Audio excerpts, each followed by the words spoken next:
Welcome back to Following Noah on a Stormlight podcast.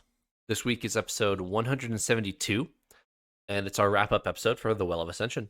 Eliot, how are you? Doing great. As usual, at the end of a book, I still have like Sanderlanche hangover, so have to come through the fog of Sanderlanche hangover to remember what happened back at the beginning of this book to talk about it. But also good feelings. It's always good to get another book under our belts. I feel like parts 1 through 3 of this book kind of just meld together in my brain, and then 4 through 6 are like distinct to my brain. Paul, how are you? Fantastic as always. I'm excited to talk about this book. I'm going to go ahead and say as a preface, I feel like the numbers we've assigned to this book, I think they're fair, but also not fair. Especially if you're just hopping in as a first time like Mistborn reader. That's like your first series regarding Brandon Sanderson. It may seem unfair, but I don't want to give too much away, but I'm excited to talk about it nonetheless.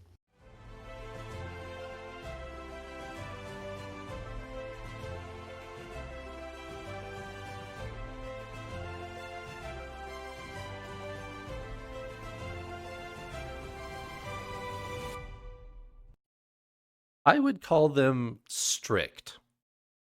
I would say Okay. they are harsh, but warranted at some point. I want to do things a little different. I would like us each to go through each of the classifications together. We'll each tell what our score is, and we'll talk about it as we go. So then we'll get a final score at That's the end. smart.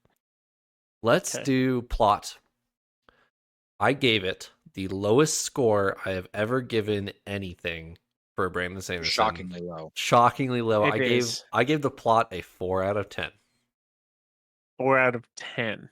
Not 4 a 4 out out of of 10. 5. 4 out of 10. Paul? That is a failing grade, actually, believe it or not. 4 out of 10 is failing. So, Brandon Sanderson, it's time to go do some makeup work. I don't know. Something. Why the 4, Trevor? There's too much time spent on stuff that I don't really care about. And I don't really know how else to put it. There's some great stuff in this book. Doesn't really have to do with the plot though. The plot of the book is 95% of this book is politics and the Siege of Luthadel. 5% of this book, walking up to the Well of Ascension, the title of the book, and what does Vin do with power? That's the plot. So the Siege of Luthadel is great if it lasted for 2 parts instead of 5. There's just too much time spent on Set and Straff, which I won't want to talk about them later. There's something about those 2 characters that just don't really work for me. But I'll get into that later. Okay, I want to hop into my rating next, if that's all right. Sure. Okay, so my rating is also probably the lowest I've ever rated, but I want to talk a little bit more about this. So I think you could. So my rating is a 5 out of 10. I would like to say though, I think I could reasonably put this at a 7 out of 10. And actually, like this could change like live on air right now. I'm curious to know how we're grading this. Is this like as my like thinking back to my first time reading this book, or is it like now? Because I think this book loses some points as a rereader. I really do. Really? Yes, I really do, because I think this book, what makes the plot itself really exciting is the mystery element and some other stuff. Like you talk about the stuff you don't care about, Trevor, and I would agree with you on some of the things, like some of the politicking. You know, I like Ellen as a character, but this whole like Tendwell setting him up to be a king, honestly, like it was good, but it wasn't great in my opinion. One thing that it was pretty interesting was the whole like weird dynamic with Zane and Vin and Elend and like Straff. Like I thought that was really engaging, but honestly, whenever I like knowing the outcomes going into the book, it made those scenes less engaging for me. I was less torn by them and less like swayed by them. So I actually would change my rating from the first time that I read it. I think I would have probably given it around a 7 or so. Um, so I don't know if that's fair. Maybe it should be a 7 because that was my initial, probably about my initial like rating of the I book. I wonder if this changes based on the speed of that you read the book. Because I assume you read this faster your first time, and so you weren't as dragged by what I'm complaining about of another scene with Straff being gross. I don't care. Okay, but I will say one other thing. I think you have a point with that. I think if you get to sit down and read this book at a more usual pace, I think you would struggle. Like, it wouldn't be as much of an effect. But I want to say, I don't think I don't think my rating of the first book changed from first read to second read. I haven't technically reread The Hero of Ages yet, but I don't think my rating of the plot will change from the first read to the second read. I think this particular book hinges a lot more on an element of mystery, which is harder to like mystery and like ambiguity of what choice are the characters going to take. And Sure. I think that um, is lost a little bit in the second on a reread. Whereas like other books, even if it is a big pivotal moment at the end, there's maybe more to see with it. Like I think Lord of the Rings is a pretty good example. The ring is cast into the fire at the end of it all, but like the drama of the moment and the celebration afterward and like the honor and just everything, like there's so much to it still. Whereas this, it felt like putting the last piece of a puzzle in the puzzle and it feels really rewarding, but like, you know, but like it's the same puzzle every time kind of thing. Like, Yeah, now you frame it and put it on the wall as opposed to do the puzzle again. yeah, pretty much. All right, Elliot, first time reader. First time reader on Well of Ascension for plot. I went slightly higher than you guys and did 6, but that is still the lowest score I've given any of our Sanderson books for their plot rating. For a lot of the same reasons you guys just talked about, I think there's a lot of sections of this book that are really grueling to get through. There were a lot of sections that I don't think I've ever felt bored in a Sanderson book before, and there were some sections, not the whole book. The whole book is not boring. There Right. are sections of this book where I was starting to check out a little bit, and I dock in the area of plot, I think, for that. Where I think I'm maybe a little bit higher than you guys. I'm going to talk about Zane more in the character section, but I think Zane is an interesting plot, maybe less of an interesting character, but does create some good plot intrigue. And the story at the end that say the Sanderlanche saves it for me and brings it up to a 6 in Sure. plot with the reveals and the excitement of it all, the twist at the end with Sazed going back to the rubbing, all of that. I think yeah, 6. Yeah, I completely agree with you that the Sanderlanche does save it quite a bit. I I didn't reflect that in my score though because it's such a small percentage of the actual book. Um, like and and since you brought it up, I do want to talk about this. I talked about this a little bit maybe 2 episodes ago, and I do think this is the book that gives Sanderlanche its name. There's there's even a fake like Sanderlanche when we talked about the end of part 4. Elliot, Yeah. you were saying, Hmm. "Oh, I think we're now in good solid Sanderlanche territory," and that's when you get what the death of Zane. Um, Hmm. so there's like Yep. almost a false summit to the book. Um, and then there's the actual siege of Luthadel, and then there's the Well of Ascension. Like that, there's several tiers to that. There's almost a surprise part 6. Like he broke his own rule, I guess. And really quickly to piggyback off of that, I think Sanderson does that really well. And this is not the only book he does that. I'll stay out of spoiler zone, but that that building of a little bit of momentum into a Sanderlanche, and then maybe a slight lull, and then the real Sanderlanche. It's a masterful way to get you engaged. Like if you just ramp from 0 to 10, you'd get whiplash, right? You get lost. But to do that little like fake Sanderlanche gets you going, gets you excited. Oh man, that was cool. We're really into it. And Sanderson's over there. Oh, just you wait. And a few chapters later, you really get it. Like that's a fun way to read a book. We definitely had a Paul smirk.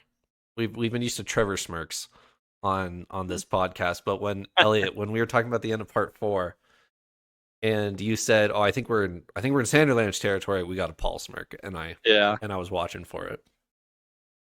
That is true. I have honestly, like, I think this book was my deciding factor that I am just gonna let every other Sanderson book that I read be for the podcast because it was so hard for me to keep quiet about anything. Yeah, I'm proud that I've done it this far, but after we finish Mistborn, I'm just whatever we read on the podcast, it will be my first time reading it at that time. Yeah. All right, characters. So I'm going to bring you back up. Started with a low 8. I gave 8 out of 10 for characters. I think that's the same I gave for the Final Empire, if I believe. You know what? I'm going to change it. I'm going to change it to a 9. I think Zane is good.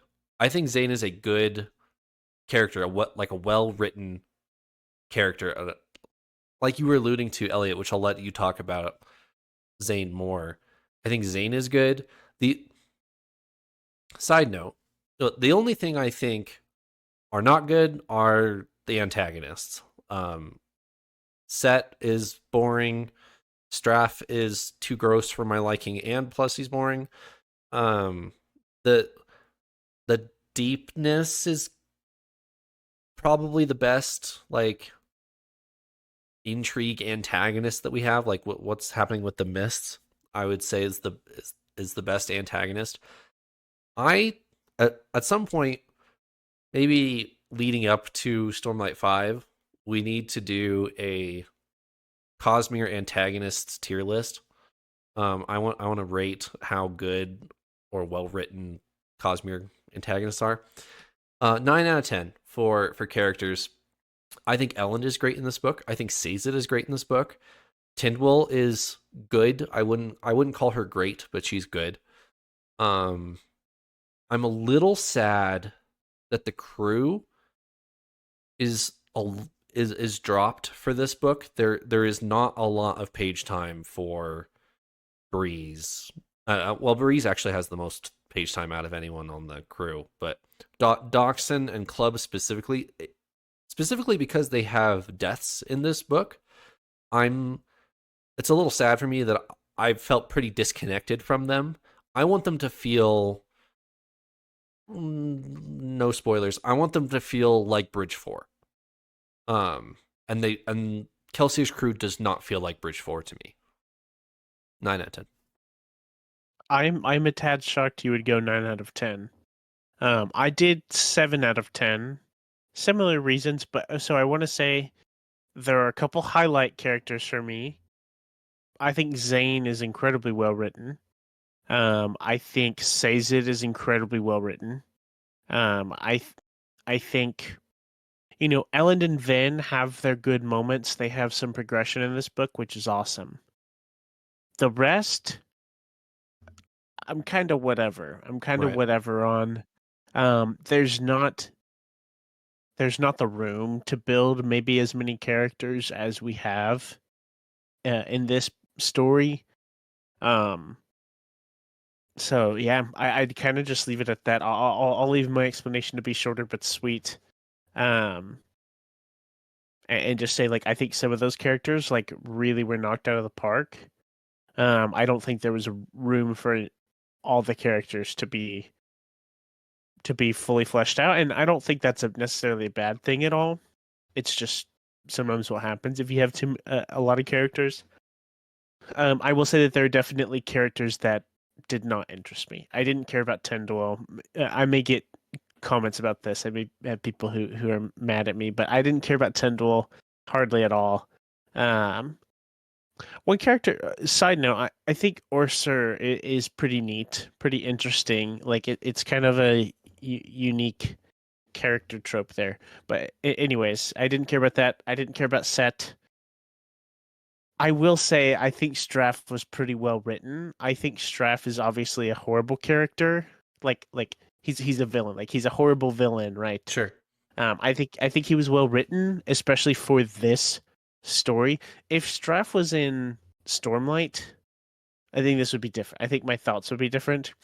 But this is a very much darker story. I think Straff fits it really well. It's very kind of like a bit of like Game of Thrones esque type of villain, where it's just we also talked about this before of like these complicated villains where like they have a good side or maybe a good past, whatever. Straff is just evil. He's just a bad guy. He's just evil, you know? And I think I can appreciate that. I can appreciate the bad guy just being a really bad guy, you know, and leaving it there. So all in all, 7 out of 10. I went for the same score, 7 out of 10 on characters. This is the only category that I scored Well of Ascension higher than Final Empire, actually, for a lot of the reasons that you guys already mentioned. I think Sazed is a huge bright spot in the story. Really interesting character there. I like I like Ellen's development. Ellen really goes on a journey in this story, and I like that a lot. That this the frustrating part, or maybe the sad part, is it's slightly boring. It's not the most interesting journey because it's so political, Sure. but it's still good character development. And I did like Ellen and his character, which we'll talk about favorite characters later. I think Vin stagnates a little bit in this book.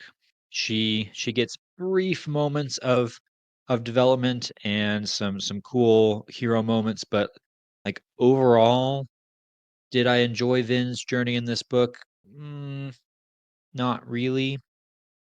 That said, still lots of good stuff in here. I liked the Orser Chandra side of things. I liked other bits of it. Tindwell actually for me is a favorite. Actually, I actually really like Sazed and Tindwell and their journey. Zane is an interesting one for me. I I think Zane adds a lot to the book. I think there are elements of his character that are well written. I personally didn't like his character at all. And part of that's he's rather villainy, so maybe I'm not supposed to, but even as a villain, he kind of just came off as obnoxious for me. Okay. It kind of got to the point where it's like, can somebody just get rid of him, please? At one point, I didn't really feel for him at all. He just seemed kind of nasty, and yeah, maybe he's insane, maybe he's getting driven or influenced by other people, but I don't know, didn't really feel any connection. I think I felt like Zane was a poor replacement for Kelsier. Kelsier filled a very specific like character role in the first book that I think balanced out our characters really well. And Kelsier's gone. Zane comes in. It feels like Zane is supposed to be a balancing character to a lot of our others, and I'm not sure it worked quite as well. All that said, there were still a lot of great points. Says it is the high point for sure. So 7 out of characters. You want to start us with world building, Elliot? Sure. World building. I've kind of been dreading talking about this. We have sung Brandon's praises to the heights at least I have. I think you guys have too. In every book we've read so far. I have not scored him less than 8 in this category. I've frequently scored him 10 in a lot of the books that we've read for world building. I think that's what Brandon does the best. His worlds are fascinating, they're interesting, they're creative, they're really out of the box thinking in a lot of ways. I love the magic systems, I love so much about it. This book really fell flat for me on the world building. There were still great parts of it. There still were great parts. My score I'll give him is a 6 out of 10. We learned about Khandra. We learned about ferrochemy. We got some great nuggets at the very end with the Well of Ascension and Ash Mounts. The world has changed. A lot of like, oh man, there's more that going on than you think there was. I put all that into world building, but I was really left wanting in a lot of areas for world building. I wanted more about feruchemy. I wanted more about just stuff. I felt like we spent so much time talking about politics and sieges and mist ghosts. I don't know. I don't feel like I learned a whole lot about Scadrial or Luthadel until the last 50 pages. And even then was kind of rushed, and we are left with more questions than answers by the end of it either way. So 6. Paul? I'm even lower, just a tad, just a tad. I gave world building a 5, and Eliot, I think you said it really well. This one fell a little bit flat. Personally, why I gave it a 5 is I think that this book is trying to maybe catch up a little bit on like this ties into a little bit with characters of like some of our character development. Feels like it was tied into maybe what should have been spread over the previous book. And I think this is more of a chronological, like, think of when Brandon was releasing this series thing, which this makes perfect sense of. He needed his first book to kind of be its own unit to do well, to then be able to continue with the series kind of thing. And it feels like this book kind of ate the repercussions of that a little bit. Feels like there was the beginning of the book was just trying to develop stuff, not necessarily interesting stuff to be kind of like sprinkled in along the way that it doesn't, that you don't fully notice it, but you retain that knowledge. It felt like that was kind of packed at the start of this book, and it wasn't that engaging. And so that's why I would give world building a 5, mostly. So yeah, I'm going to parrot a lot of what Elliot just said. I gave it a 6, same score as Elliot did. I don't feel like I learned that much about Scadrial. And I've said this multiple times coming through the book. I think interludes would do wonders for Mistborn. I think I would care more about the events that our heroes are going through. I want to know what it means to the world. I want to know what overthrowing the Lord Ruler did. I want to know exactly what. So, like the scene where Sazed is out about in Luthad, like out about in the Final Empire, spreading religions and seeing like the mist attack people, is a good, like a good world building type thing. I want to know the cost of everything that's happening, and I just don't get enough of that. 6 out of 10. I believe the lowest I've ever given a Sanderson world building score is a 9.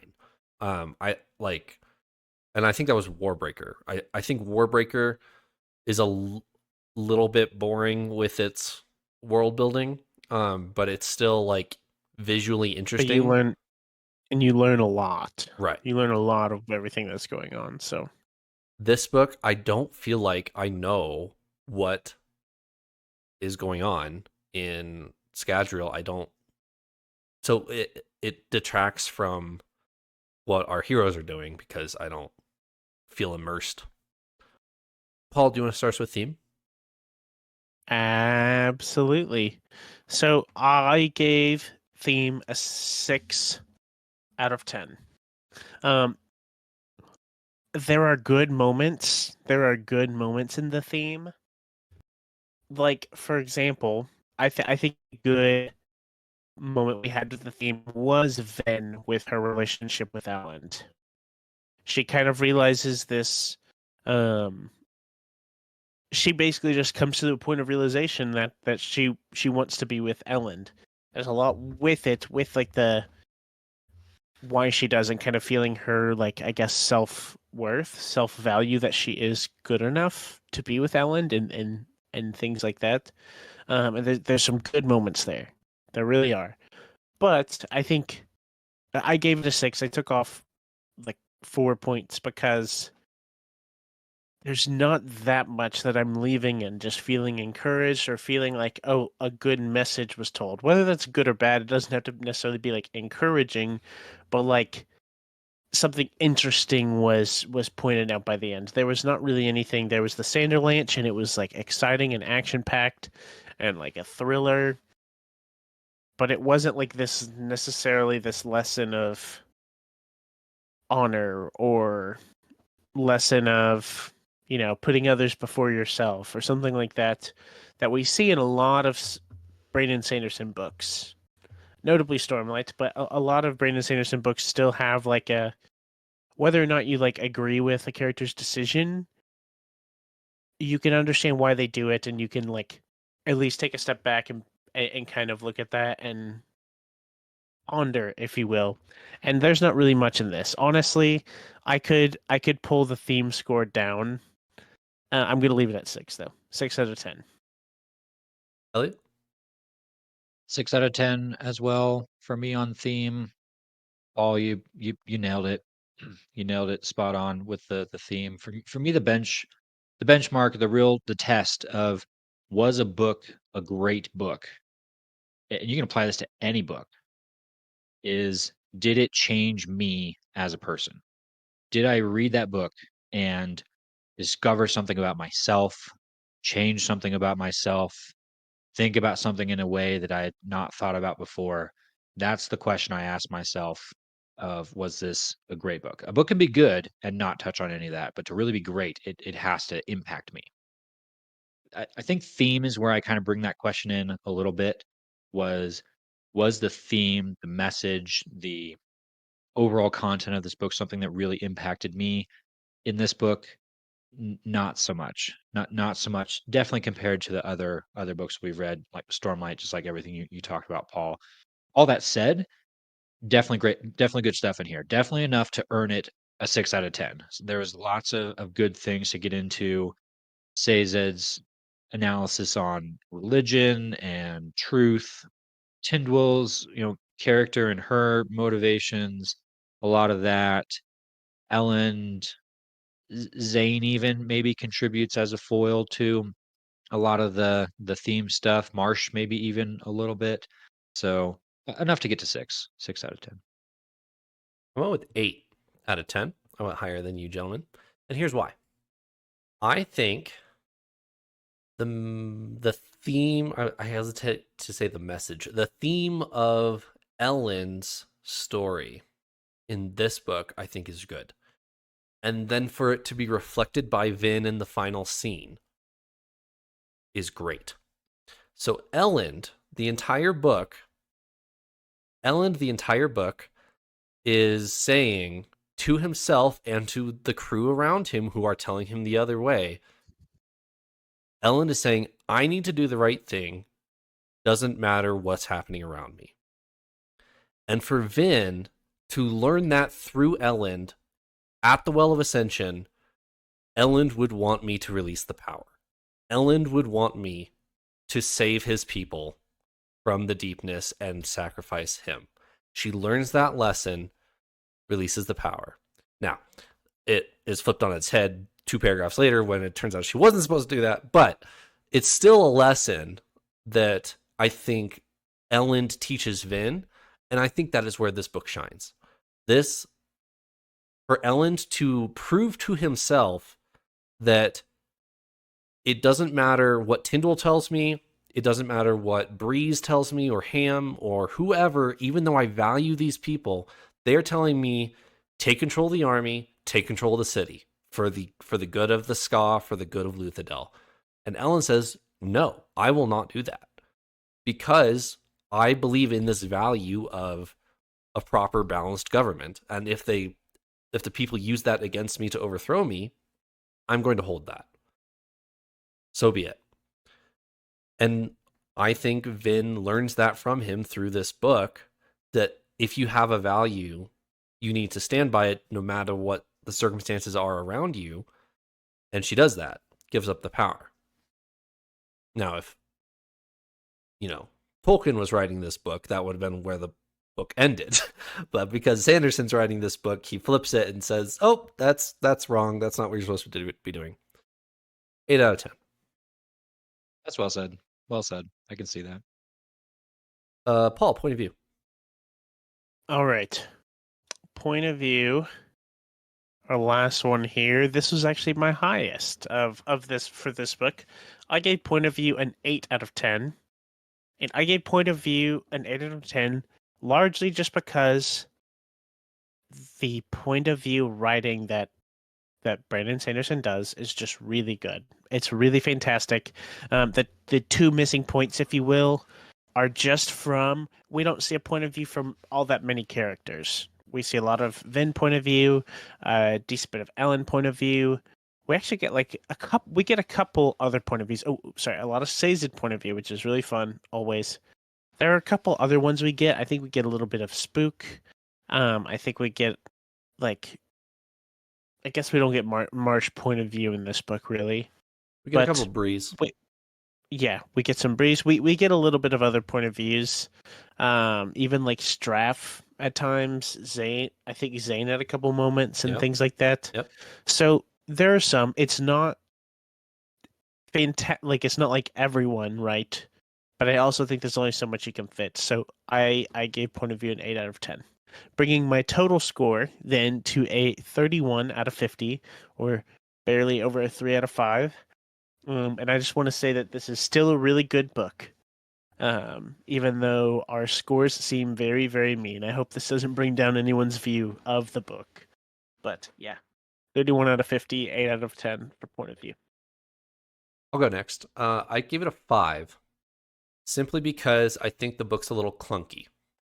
I think it's not well balanced between, and I said this a little bit last week. I think this book is a little too Sanderlanchy, if that is possible. I think this book is so heavily weighted on the Well of Ascension that the rest of the book is fairly pale in comparison. And so I just rate that with point of view because I think the medium in which I got this book across was not as strong as it could have been. I think it could have been more well balanced. But I completely understand the want of an author to leave you with a good feeling, and if you need to get through a bunch of politics to get there, I understand that. I think Vin falls a little flat in this book, and you spend a lot of the book in Vin's point of view. So I would drop it down to 5 out of 10. For a total of 32. 33? Did I? You one of the raised two. one of yours up to a 9, didn't you? I did. Did you compensate? I think I did. 32 out of 50. So I did 7 for point of view, which also brings me to 32 out of 50. We were all pretty close on our scores for this book actually, but I feel like for rather different reasons. Yeah. I feel like we've all touched on rather different stuff, but then kind of arrived at the same place at the end, which is kind of interesting. But for point of view, I liked elements of it. I didn't like others. I liked Seiza doing research. I liked things getting fed to us slowly for the most part. I'm gonna gripe a little bit about that later. But I like the reveal of the text has changed. That's kind of a point of view thing that I really like. Something that you could have discovered if you Yeah. were really looking closely, and but you likely don't, or maybe you do, and I just didn't. But I like that. I struggled with Ellen. No, I didn't. I struggled with Vin and her point of view in some of the sections, and yeah, bits of it. I think of the story just stalled a little bit in some sections, partly because our characters just weren't doing stuff that was all that interesting. And so we were getting important information. It was just done standing on the parapet of a castle, looking out at the mist and talking about it, and Right. or sitting on a bed and talking to a dog kind of thing. So it was, I don't know, not quite there, but still a fairly strong 7 in the point of Sounds good. A lot of these general thoughts I've already kind of talked about, either in last week or already in this week. So I might skip around here. What do you guys think? Okay, I'll say this. Raise your hand if you like Set as a character. Hand is not Interesting raised. question. Audio listeners, Also, nobody's if you're- raising their if you- hand. I was about to say it. Yeah. Raise your hand if you like Straff as a character. Like not as like a person, right? Like, Right, as a like- written character, I am raising my hand. If you think Straff as a character performed his role well in the book, Paul is raising his hand. I will also raise my hand and point to something Paul says specifically with the tone of this book and the role that was needed for the setting we were in. I think Straff achieves that and is a good villain in this setting. Okay. I don't know if it's just because I'm so repulsed by Straff that every time he shows up on the page, I just want him dead. That I'm so upset that. So I don't know if that actually makes him a good character, that I'm so repulsed by him, because I'm supposed to be. But by by that train of thought, every scene that he's in drags for me because I wish he was dead. And because we have to watch him be gross again, I'm just bored and upset and want Zane to kill him. Uh-huh. It's an applicable, appropriate, well-written villain for me. I do have thoughts along the lines of what you're talking about, Trevor, and that it's not pleasant to read about. And to the point where I'm with you. I'm reading those scenes, kind of hoping for the scene to end so that I don't have to read about the nasty thoughts in Straff's head. Right. So it does detract from the book for me, just based on a personal taste of I don't want to read about that. Sure. And yeah, I will also preface that it is a completely personal taste that I'm articulating here. It's not like I'm not critiquing the book from like a literary standpoint. Like it is okay to have gross characters in your book. I just personally will not enjoy the scenes that they're in. That's fair. And this is exactly if any of our listeners have read Game of Thrones, you're probably laughing at Trevor. And Trevor, this is just proof that you will never read this book, never be able to read through those books, because if you don't like Straff, you would not enjoy Game of Thrones. Anywho, I'm sure that's true, and I do want to bounce off that a little bit. Brandon Sanderson, in one of his live streams, he said that he got 2 emails, like this was really early, like this right after maybe The Well of Ascension came out. He got 2 emails from 2 different fans that said, as a religious man, you should be not putting these in your book. And the second email said, you are so naive in this type of thing. It shows incredibly that you're not willing to full send like evil in your books because you don't want to write about it. Like, but both fans like critiqued him on the opposite side of, you shouldn't be putting this here, and you have no idea what you're talking about when you're putting this stuff in here. So I just think it's funny that you can't please everybody. Absolutely. I wanted to talk just real briefly while we're in general thoughts on what I think this book is missing the most. Okay. And we touched on it in some of our ratings, and I really do think it's in that world building section of the book. This book badly needs more lore. I think to other books that we've read, and we can do a more specific comparison maybe when we get to spoiler section at the end. But there's plenty of other books I think that slow the pace down to the level of this one, or even slower in a lot of sections. But the way that I get through those sections of other books is because of the breadcrumbs. There's in those books, I'm continuously getting fed more about the world. I'm either learning things that I'm asking questions about, or I'm getting answers to questions that I had previously. And those are kind of sprinkled throughout a lot of the slow sections. Characters might be doing nothing but sitting and talking to each other, but what they're talking about includes world lore. And that's what I really thrive on, me personally, as a reader. And so I really enjoy some of the slow sections of other books because that's where I'm really getting the nuggets of just knowledge about what the world is. And so in this book, when you enter into a slow section, but it's a character slow section, not a lore slow section. It's it's slow, but it's characters talking about their relationships or the politics or things that aren't Principles. helping me learn more. Sure, sure. But they're not helping me learn more about the world that I'm in. That was where I touched on boredom. That was where I was getting somewhat interesting information, but I just wanted so much more. I have so many questions that I didn't get answers to. So I think it badly needed some more details about the world. Sure.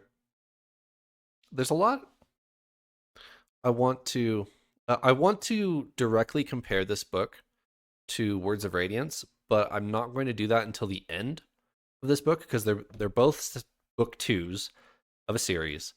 So if you, I have more to talk about along this line of thinking, but I want to save it for the end of the episode. So um, hold on for that if you've read Stormlight. What else, gentlemen?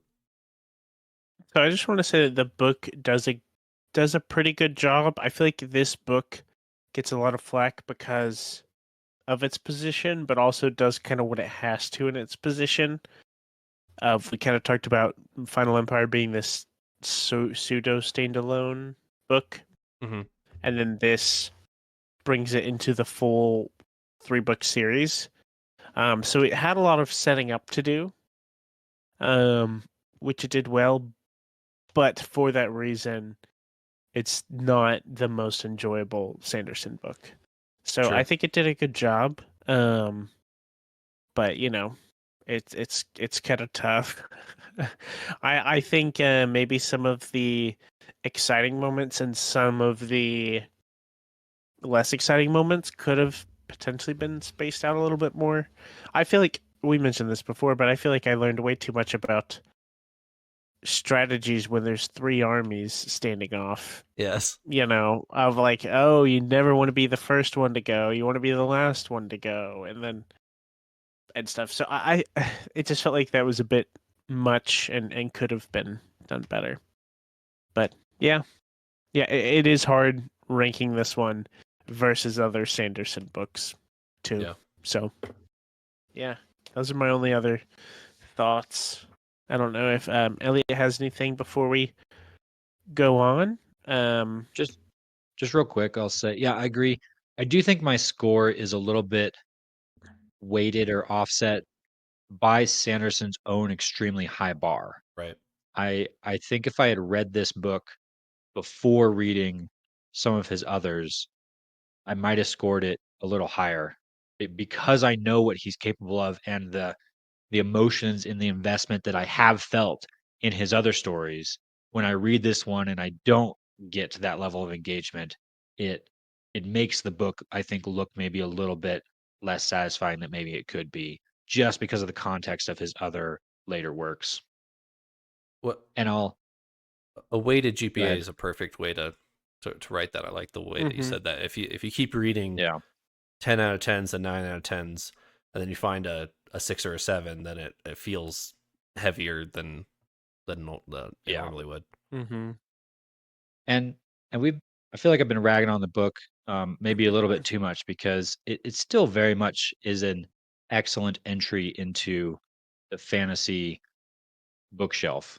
Sure. It is a book that I very much enjoyed, and to give it a little bit of praise, like I think there's a couple scenes in this book that are definitely going to be big memories for me going forward. I think the one that stands out the most is Sazed holding the gate against the army of bokoblins. Kolos, and like that scene, I can picture it so well. I felt the emotions in that scene. I think I'm going to remember this book by that visual that I have in my mind from that element, because that was epic and incredibly well done. I think we can all agree that Sazed pulls this book extremely highly, very, very quickly. Every scene he's in is good. Almost every scene he's in is good. Favorite characters? Sazed. Sazed. I'm gonna surprise you here. Sazed, I think, is actually a close second for me. There are bits of Sazed is the most eye-catching, the most epic, the most memorable by far. Mhm. Ellen, I think Ellen edges him out just a tiny bit Okay. for my favorite character, for the reasons that Trevor you talked about in your theme score. Yeah. The character that Ellen develops over the course of this book really endears him to me. I like, if there's any character that my opinion has changed more on, it's Ellen. Like, by far. Well, maybe Marsh. Mainly Ellen. But The Marsh is different. that that was more of like a twist or a surprise. Like, coming out of book one, I hardly cared about Ellen at all. It was like, oh yeah, he's the silly fop over there that Vin is kind of maybe interested in. To go from that to, wow, this is a king that I would follow into battle. The man Like, of courage. what a Yeah. what a journey. Yeah, yeah. I enjoyed that, and I think it edges him up into a favorite character for me. Sounds good.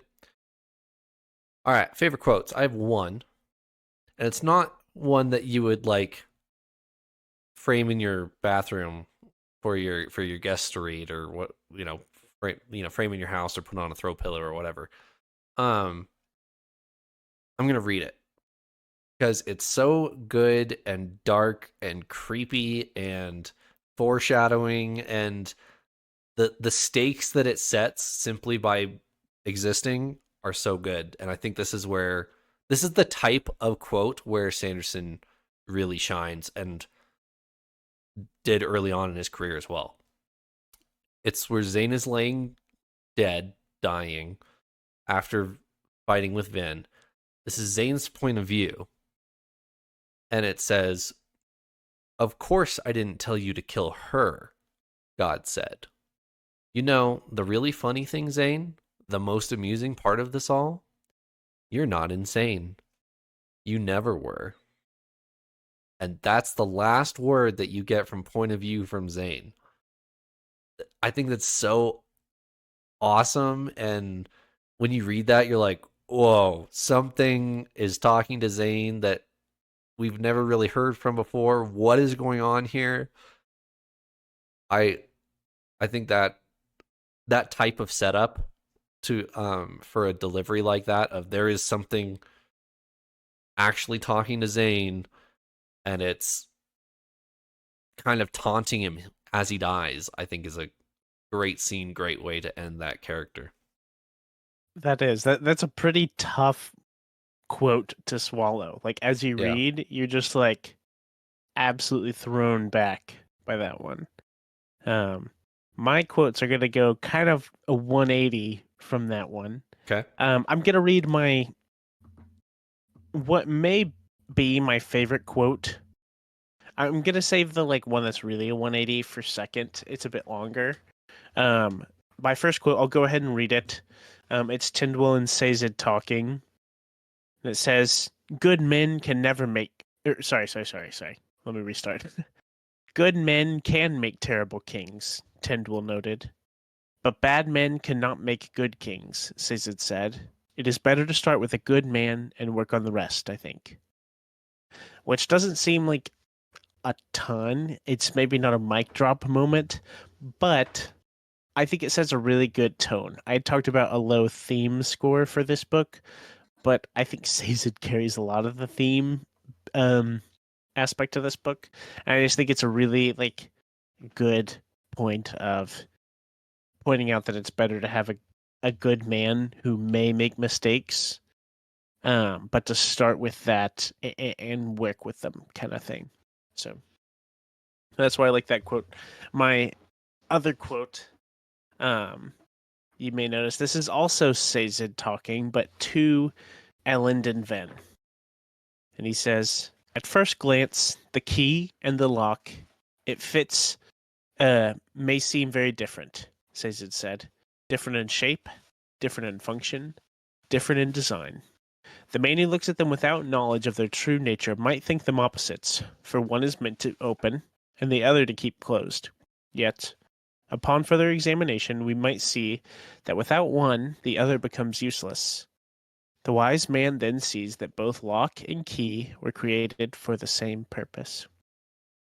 And this was his metaphor as Ven and Elend are about to get married, and they're worried. Very worried that she's too different from Elend. She's too much of a street urchin. She's not suitable to be the lady, Lady Ven, right? She's just a Mistborn. She's just a knife, And this was just a beautifully placed moment and very quote and very profound. And also like it was profound. It was deep, but I would say even more than the first quote that I read, it's very true. It's just very just very wise, very wise. So that's one of my favorite quotes. And I said at the start, at least I was saying to Trevor and Eliot, I think I was gonna get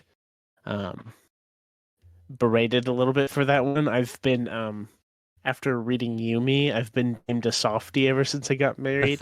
And while that is very true, absolutely true, I thought it'd be funny because I'm also putting the another romance quote in here.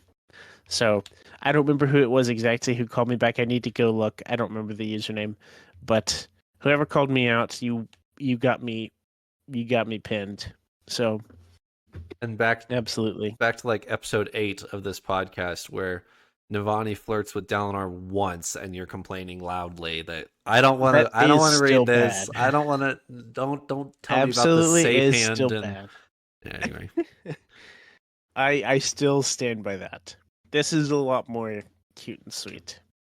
Anyways, I'll keep the train going with Vin and Elend and grab another quote from a scene between the two of them much earlier in the book, though. That I find this fascinating for some weird reason. It seems like almost always the good, memorable, epic quotes are towards the end of a book. You build up to them, and then you have these epic moments where it's like, oh, drop a nugget of wisdom, boom. Those don't usually happen at the beginning of the book, and on page 55, it's like chapter 6 or something like that of this book. Vin just like whips out a pithy quote just in casual conversation with Ellen. I almost missed it because I wasn't ready. I wasn't ready to be looking for good quotes, but I did write it down. The quote is this. It's pretty short. Good men don't need to become legends. They simply do what's right anyway. And I think she's responding to Ellen kind of complaining like, "Ah, good men don't go on to be legends or they don't, achieve good things." And this kind of set the tone for the Vin Ellen storyline of them kind of playing off each other and encouraging each other in their areas of doubt. So I thought that was really good. And then my second one is kind of a strange pick for me.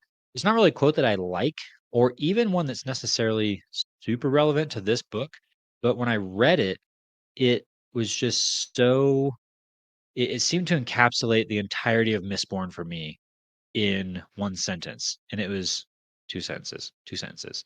And it was like, "Oh, man, that right there is this story." And when I say story, I mean the whole thing. And obviously, we haven't read book 3, so maybe that is completely does a 180 and goes a different direction, but up until now, this description here summarizes our characters so well, and it's just this. Hell and Dox weren't evil men, but there was an edge of vengefulness to them. Oppression had changed them in ways that no amount of peace, reformation, or recompense could redeem. And when I read that first time, I was like, oh, bam, that is it right there. And you can apply that to even more than just Kelsier and Doxson. We have a team of heroes, but there's an edge to them. There's a dark side. There's a gray area to everything that's going on in the story because of the oppression, because of the ruin that this world is in, and the evil things that are going on, that in another world where there's peace and prosperity, you just wouldn't have a hard-edged hero, whereas in Mistborn you do. Yeah. All right, gentlemen. Time to throw it over to Eliot, because he's the only one that hasn't read it. We are about to read The Hero of Ages next week. What are your predictions, Eliot? All right, I got some for you. We'll start simple. I can't expand on this one too far, but I want to say we're going to see some shards. I think we are going to meet some shards. And I won't go further into that because it'll get a little spoilery. Maybe we'll touch on it at the end. But I think we're going to see them. Right? I think. Let's talk about Ellen for a second.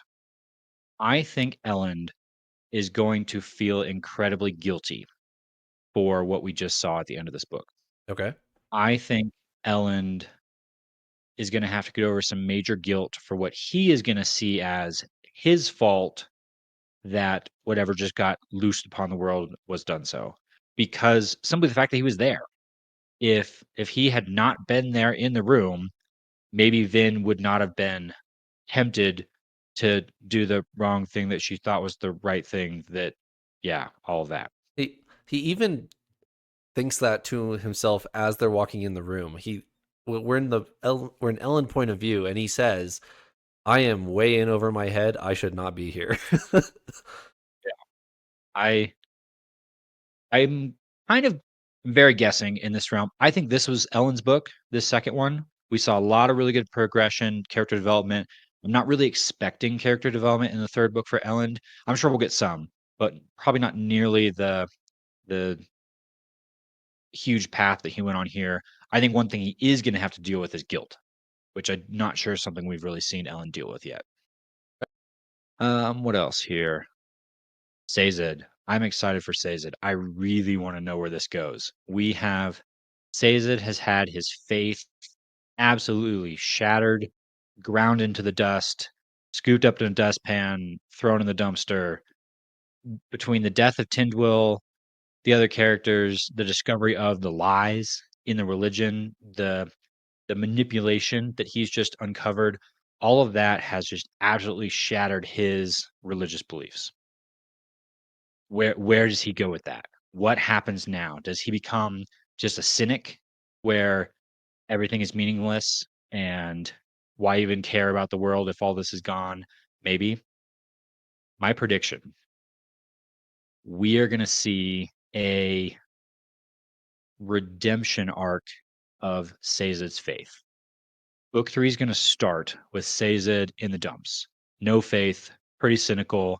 Why does this even matter? Don't even talk to me. I'm not helping you. This is all fake. I think somebody, maybe Vin, is going to like ascend to godhood, do something incredible that is supernatural and something that only a god can do, and it will be the thing that restores Sazed's faith. Maybe to the point where he even like founds his own religion. Maybe he casts aside his whole there's tons of religions and he becomes like the founding person of a new religion based on the events he's going to witness in book 3. So I think Caesar is going to find his faith again. Okay. Let's see. Oh, here's a fun one. More medals. This might be obvious, but given what I know about Brandon and his liking for symmetry and things that are complete, things that are balanced, things that have reason, I flipped to the Ars Arcanum in the back of the book. Yeah. And if you're not if you're not watching our video on YouTube, you can't see what I'm holding up here. But in the back of the book, there's a little diagram with the different metals on this little wheel. The wheel is not complete. There is no way that there's not more stuff to fill in this wheel. I guarantee you, 100,000%, this is meant to be a full circle.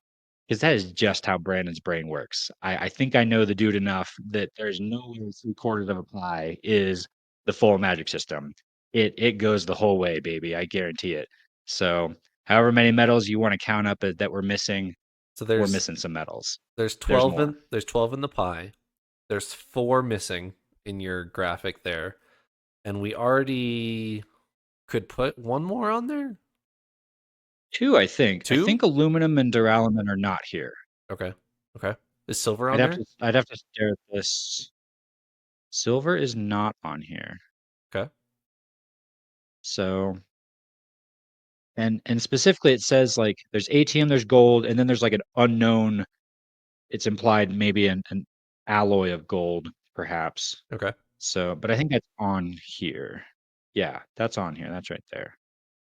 Although, maybe not. I don't know. There's stuff you could stare at on this, but all that to say, there's more metals. There's more metals we haven't seen yet. Okay. Maybe we have seen.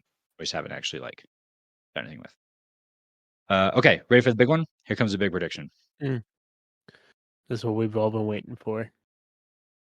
There's a character that is not going to survive the next book, and it's Vin. Ooh. Okay. Vin does not survive. I don't know how. I don't know. These Mistborn books have been a little bit hard to predict for me. I feel like sometimes I've got Brandon's number in Stormlight. I feel like not the case in Mistborn. I think Vin's going to die. I don't know if it's going to be like a sacrifice yourself to save the world kind of thing. I could see us going that way. Okay. I could see us also going a more tragic route of Vin dies and didn't need to die. And maybe that, inspires another character to save the world or something like that. But I'm pretty confident Vin is not going to make it. Okay. I think it could get even more tragic. I think at some point in the story, Vin may be pregnant. I think Vin is gonna be pregnant, may or may not have the child before the death happens. It Okay. could be super tragic and pregnant Vin dies Hmm. in a tragic way. Or maybe Vin has a kid, then she dies sacrificing herself to save the world and leaves behind the kid to assume her mantle as hero of ages. Okay. Okay. Well, There you go. Those predictions didn't those are some disappoint. those are some big ones. Yeah, absolutely. Told you I had some. Love it. All right. Trevor, do you have any pressing predictions? I remember Hero of Ages too well. I can't do fake predictions for you. Yes, I know. All right. I know it. Eliot, what are our biggest unanswered questions moving into part 1 of Hero of Ages? I mean, there's a bunch. Magic systems. I feel like there's the lack of lore in this book makes me feel like there's something we're missing still. There's something about the magic systems that we have not gotten yet. I don't know what it is. I don't know if there's more to feruchemy than we're being told, because I was expecting a little more there, so maybe it's that. Maybe it's another magic system on top of allomancy and feruchemy. Not sure about that. Are there more metals? What are the other metals? What do they do? Is silver a part of this? We've seen silver in other stories. Aluminum, we know about that a little bit. Inquisitors, what the heck is going on with those inquisitors? If you got a spike in you, why do you hear voices? What's going on with that? Deepness, And why do still you don't get really have powers answers too? there. Like Yeah, well, oh yeah, why do you? we haven't even gotten that explained. For sure. What else? I think those are the big ones. Vin's mother. I think there's still something about Vin's mother. Mm. Okay. That one was set up like really early in book 1. Yeah, I thought we were gonna get that. I think I predicted that coming into this book that we were gonna get some big reveal on Vin's mother. We didn't get that at all. Yeah. So maybe that's a question yet to be answered. Anything else before we talk about Stormlight a little bit? Just to say before we send off our Mistborn readers that I'm really excited for Hero of Ages. Actually, Me too. if if this book was a little bit slow in sections, that like even more ratcheted up the tension going into Hero of Ages. You know, we've gone on the journey now. We are headed into the destination. I feel like I've earned it. I feel like I've earned the epicness that I think is in front of us in Hero of Ages. So I'm excited. Yeah, me too. All right. I want to do Stormlight spoilers. I want to do a quick comparison between Words of Radiance specifically and the Well of Ascension. What Well, Words of Radiance spends a decent amount of its time on politics. So the same thing that Well of Ascension does. Like Shallan shows up to the Shattered Plains. Kaladin's there. She's courting Adolin a little bit, but she also kind of likes Kaladin. But then she's also then trying to manipulate Dalinar and Sadeas and Sabariel all at the same time, even though she really has no ground to stand on. So what about that whole thing works in Words of Radiance? And then I don't think a lot of the politics works very well in Well of Ascension. And I kind of just want to do an open-ended question. I don't know why. Why does that the case? There's two things I can think of. One I've already talked about, which is lore. In Words of Radiance, you're still constantly getting bits and pieces of the lore of the world. You're Okay. still getting lots of interesting little nuggets buried in those political conversations. Little, anytime Yasna opens her mouth, she's dropping you something. Well, And she's dead for and most of that so, book specifically, but yes. oh, true. There, there's there's stuff that's getting fed to you that I felt like I was missing in Well of Ascension. The other thing though is I think you just got more going on in Words of Radiance. You've got Kaladin and Bridge 4.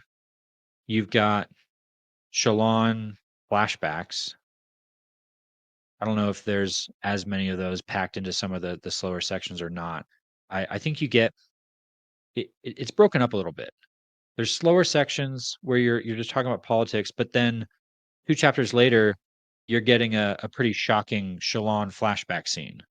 And and so you're not stuck in it for long periods of time. Yeah, this is something that I was mentioning earlier about like how it's spaced out throughout the book. With Stormlight, it's very nicely spaced. There's flashback chapters. You jump across the world to see what Kaladin's doing, or other things like that. Interludes. Yeah. Interludes. You're seeing all sorts of stuff, so you're not just in that. It's not just 3 parts of stuff you're not as invested in. Especially at the start of the book, I guess. So, yeah, so I think that's a really big reason. I also think the stakes are a lot. Excuse me, near my bedtime. Um, the stakes are different in Stormlight. Right. Here, like what we're learning about is like it sounds like military tactics 101, like 1101 or whatever. It's like, okay, you're defending a city and there are two armies outside. Like, if you side with one, you now have an advantage. Like it you can say it in passing, but I feel like that was a really, really big point of this book. And it's kind of not that impactful as the reader. I'm like, okay, I get that. That's really cool. And then that adds some significance to how we handle the scenario. But you just kind of move on. Like, that's a move on past kind of fact. And Stormlight, especially in the first book, I struggled with those kind of political or world buildy like chapters. Mm-hmm. But that's because I didn't get the scope. Now I enjoy them a lot more because there's crazy answers that it's like, oh, if I learn this thing about void light, then I can think to all these other places where I may or may not have seen it, and what that could mean for our story, for our characters, all this stuff. Here, any sort of reveal that or development that happens in the book doesn't have that level of like impact or anything, you know. You know what I think it is? I think a big thing between Stormlight and Mistborn, and this just dawned on me as I was thinking about this. In Stormlight, there are several times where the reader learns something and the character does not. The reader has now learned something about the world that has big implications for the scene, for the character. For example, the Parshmen. Learning that the Parshmen are the original Voidbringers. Yasna and Shallan know that in Words of Radiance. Nobody else does, right? Nobody else knows that. The reader, Yasna and Shallan know that. Or the Heralds. Knowing that the Heralds are on Roshar, running around, doing weird stuff. None of the characters know that. But the reader does. What is in Mistborn that the reader knows that the characters don't? I feel like every reveal we get along with the characters. And unless you have other Cosmere knowledge, but even then it's small. Right. So I wonder if that's like a writing technique that's been that Sanderson's grown in or something, because there's like the reader knows the stakes of Words of Radiance are here, but the characters don't yet. Like, it's not until the Sanderlands that the characters realize the Voidbringers are back. Like, the reader's known that the entire book, but the characters have not. So reading about the characters finding that out is a different dynamic than reading about approaching the Well of Ascension with the characters, because the reader doesn't know what the Well of Ascension is, right? But what if we did? Right. What if we did know the implications of the Well of Ascension before showing up? I don't know. I feel like maybe Mistborn's at that point trying to be something it's not intended to be. Sure. I feel like with the type of characters that we have, the slightly more young adulty type process of the book, target audience, trying to go for a big thinky, you're in on the secrets when the characters aren't. I'm not sure that would fit. Mm-hmm. Would it make it a book that I think I would enjoy more? Yes. Right. But I wonder if it would end up falling a little bit flat because it's trying to be something it's not. Sure. And yet, I'm purely speaking from like my personal preference. Like, Yeah. I think I might enjoy Mistborn more if there was a prelude of Alendi showing up to the Well of Ascension, or not Alendi, Rashik showing up to the Well of Ascension, taking the power for himself, and defeating whatever is trapped in there, and that's the whole prelude. And so, yeah, I'm just kind of articulating like the reframing here. There's no like history element. Like we have you like what you're saying. There's the heralds in Stormlight.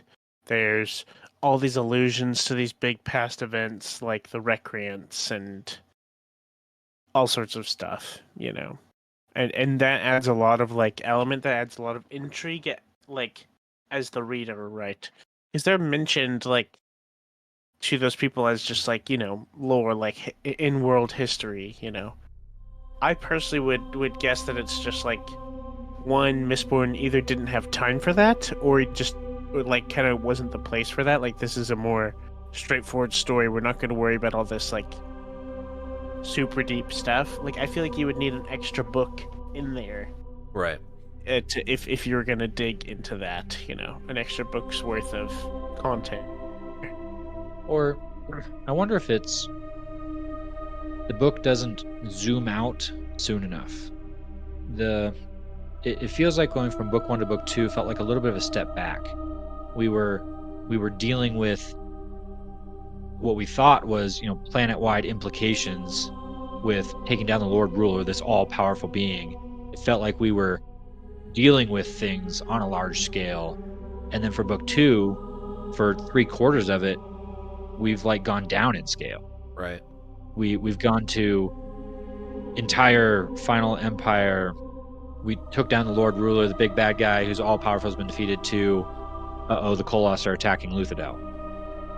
And it's not till the very end that we start to zoom out, and it feels like we're setting up a big increase in scope in the Right. next book, whereas Stormlight, I think, starts to do that sooner.